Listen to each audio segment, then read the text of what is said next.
after you signing in to your TurboTax account under turbotax.intuit.com.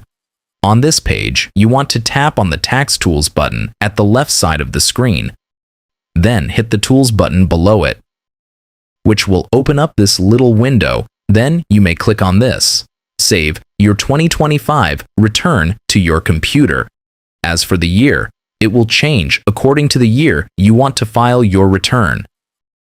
After you click on that, it will start to download .tax file of your current return, and do not forget to open the specific .tax file. You have to install the newest TurboTax desktop software on your computer first.